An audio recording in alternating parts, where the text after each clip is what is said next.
வணக்கம் மக்களே, எல்லாத்துக்கும் எல்லோரும் வீடியோ பார்த்து சப்ஸ்கிரைப் பண்ணி விடுங்க ப்ளீஸ். கொஞ்சம் சப்போர்ட் கொடுங்க. வீடியோ பார்த்து பிடிச்சிருந்தோன்னா கமெண்ட் போடுங்க. என்னுடைய வாழ்க்கை எப்படின்னு நான் சொல்லிக்கிட்டு இருக்கிறேன்.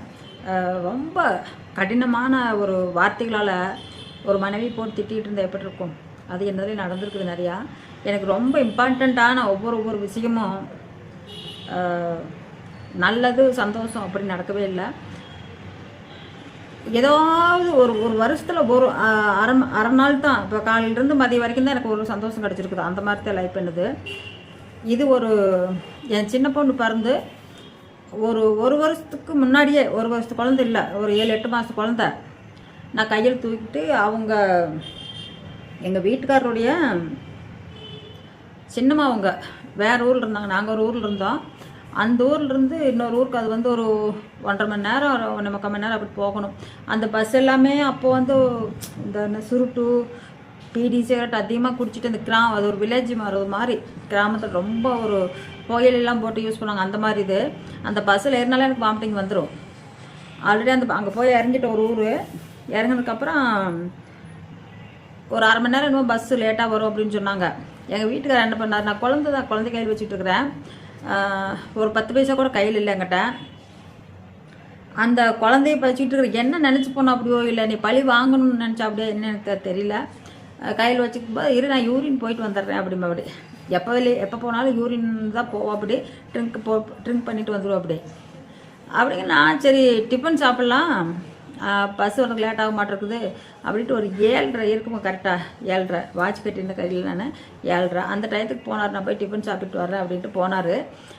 சரி வருவார்ல அப்படின்னு பார்த்தா ஒரு அரை மணி நேரம் வெயிட் பண்ணி பார்த்தா வரவே இல்லை. என்னடா இதாக இருக்குது, அரை மணி நேரம் வெயிட் பண்ணி பார்த்தும் வரலையே, என்னாச்சு அப்படின்ட்டு ரொம்ப கொஞ்சம் பயமாக இருந்துச்சு. பஸ்ஸில் வர்றவங்களாம் போகிறாங்க, போகுது வருது, எல்லோரும் போகிறாங்க, யாருமே இல்லை அந்த இடத்துல. எனக்கு இந்த தெலுங்கும் தெரியாது ஒன்றுமே, அப்போ புதுசு தான் கற்றுக்கல. ரொம்ப பயமாயிடுச்சு. அவர் எந்த பக்கம் போனாலும் அங்கே எல்லாம் ஓடி சுற்றி பார்க்குறேன், கடையிலெல்லாம் போய் சுற்றி பார்க்குறேன், திரும்ப எங்கிட்டு நம்ம இங்கிட்டு போய் அந்த பக்கம் இங்கிட்டு வந்துடுவாரன்னு ஓடி வந்து பார்க்குற பதட்டம் மனசுக்குள்ளே கிடுக்கிடுன்னு நடுங்குதுங்கல்ல எனக்கு கைகாலெலாம். குழந்தை பிள்ளைய வச்சுக்கிட்டு இப்படி சுத்தமே, அவர் காண எங்கே போயிட்டாரோ தெரியல அப்படின்ட்டு. 7:30 போன மனுஷன் 9:30 ஆயிடுச்சுங்க. 9:30 வரைக்கும் வரல. ரொம்ப தலை சுற்றி எனக்கு எப்படியோ போயிடுச்சுங்க. இன்றைக்கி அவ்வளோதான், நம்ம செத்துருப்போங்க, வேறு வழியே இல்லை, கையில் காசும் இல்லை, பஸ் ஏறி போகிறதுக்கு எந்த பஸ் ஏறி எங்கே போகிறதுன்னு தெரியாது, அங்கே பஸ் ஸ்டாண்ட்லேருந்து வீட்டுக்கு போகிறதுக்கு போல எனக்கு தெரியாது. அந்த மாதிரி இருந்துச்சு. என்னால் முடியலைங்க. அவ்வளோ ஒரு அழுகையே வந்துருச்சு. குழந்தைய வச்சுக்கிட்டு அனாதையை கையில் வச்சுக்கிட்டு இப்படி இறுக்கி பிடிச்சிக்கிட்டு ரொம்ப அழுத. யாரோ ஒருத்தர் தெலுங்குக்காரங்க வந்து எனக்கு கேட்டாங்க, ஏமா அழுகிற அப்படின்றத ஒரு தெலுங்கில் கேட்டாங்க. எனக்கு அவ்வளோவா புரியல. எனக்கு சொன்னதும் நான் ஏதோ சொன்னேன், அவங்களுக்கும் புரியல.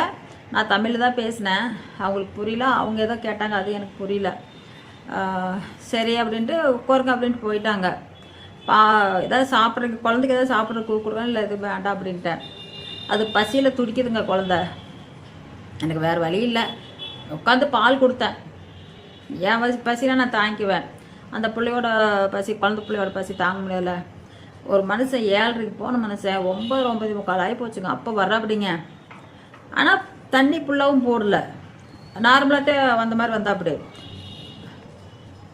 ரொம்பலாம் ஒன்றும் தண்ணி போடல, ஓரளவுக்கு நான் தண்ணி போட்ட மாதிரி கூட தெரியல. நீ ஏதாவது லேடிஸில் நிறையா லேடிஸ் போயிட்டு வரும் அப்படிக்கு இது போனோம் அப்படியா, இல்லை வேறு ஏதாவது சீட்டு விளையாண்டுக்கிட்டு வந்தா, அப்படி சீட்டு விளையாடு அப்படின்னால அந்த மாதிரி போயிட்டு வந்தா. அப்படி இன்ன வரைக்கும் எனக்கு அந்த இது போனதுக்கு வெளியே தெரியல. எனக்கு யூரின் போயிட்டு வர்றதுக்கு இவ்வளோ தூரமா அப்படின்னு கேட்டதுக்கு, எதுக்கு நீ அப்படி தவிக்கி விட்டாரோ தெரியலைங்க. அது நான் கேட்டது எந்த சரியான பதில் சொல்லலை. ஆனால் எனக்கு மனசுக்குள்ளே ரொம்ப மனசு வலிச்சுது. அன்னைக்கு பட்ட வேதனை மட்டும் ரொம்ப கஷ்டமான வேதனைங்க.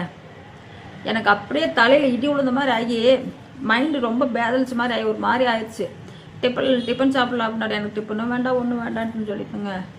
இந்த குழந்தைய பிடிச்சிக்கிட்டு அந்த குழந்தை யூரின் போகுது, 2 பாத்ரூம் போகுது, அதை கழுவுறதுக்கு தண்ணி இல்லாமல் என்னென்னலாம் கஷ்டப்பட்டுன்னு எனக்கு தாங்க தெரியும். அது ரொம்ப கஷ்டப்பட்டுட்டேங்க அந்த இடத்துல. சப்போஸ் நான் சொல்கிறேன், என் மேலே உனக்கு கோவம் இருந்திருந்துன்னா நீ வேண்டாம் விட்டுரு, நான் போயிடுறேன் அப்படின்னு கூட போயிருக்கலாம். ஆனால் அவ்வளோ தூரம் கொடுமைப்படுத்திக்க வேண்டியது இல்லை. எங்கேயோ போகிறோம், எங்கேயோ வர ஒன்றுமே தெரியல. நீ விட்டு போட்டு நான் ரோட்டில் விட்டு போயிட்டியே, தவிச்சிட்டு எவ்வளோ வேதனைப்பட்டிருப்ப. வேற ஒருத்தர் வந்து ஓடி போயிருப்பாங்க தானே. எனக்கு ஒன்றுமே தெரியாதனால கம்முன்னு கப்பிச்சு போட்டு இருந்துக்கிட்டுங்க. அதுக்கப்புறம் போனோம், அந்த ஊருக்கு போனோம். போய் அப்போ கூட எனக்கு நிம்மதி இல்லாத ஒரு இதுதான், நிம்மதியுமே இல்லை அப்போவுமே. அங்கே போய் கூட எனக்கு நிம்மதி கிடைக்கல, ஏதோ இருந்தோம். அப்புறம் அதுக்கப்புறம் அப்படி கிளம்பிட்டோம். அந்த பஸ்ஸில் ஒரு நைட் என்னமோ இருந்தோம். அதுக்கப்புறம் கிளம்பிட்டோம். இன்னொரு டைம் அதே இதில் தான், அந்த இல்லை அதுக்கு முன்னாடியே பெரிய பொண்ணு வயிற்றுல இருந்துச்சு. அப்போ எங்கள் அம்மா கொண்டு வந்து விட்டுட்டு வந்தாங்க. அவங்க ட்ரெயின் ரயில்வே ஸ்டேஷனுக்கு போகிறதுக்கு பஸ் ஏறினாங்க. இந்த பஸ்ஸு தான் அப்படின்னாங்க. ஒரு ஆனாவண்ண தெரியாது, அந்த பேச்சும் தெரியாது, பஸ் போர்டும் படிக்க தெரியாது. இந்த பஸ் தான் அப்படின்னாங்க.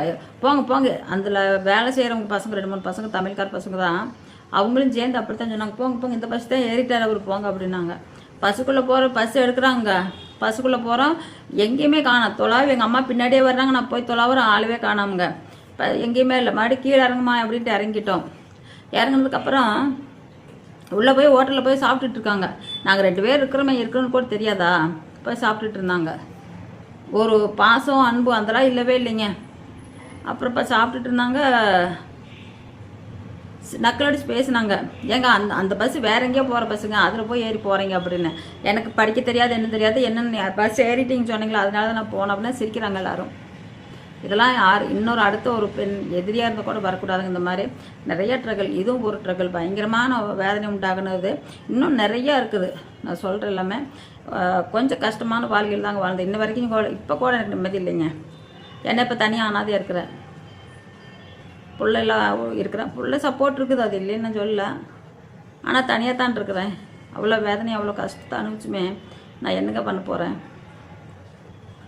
ரொம்ப கொடுமையான ஒரு வாழ்க்கைங்க அதெல்லாம், கடவுளுக்கே அடுக்காது. நான் என்னத்தை சொல்ல முடியும். நன்றி வணக்கம். அடுத்த இதில் நான் கண்டிப்பாக சொல்கிறேன் உங்கள்கிட்ட. நன்றி வணக்கம்.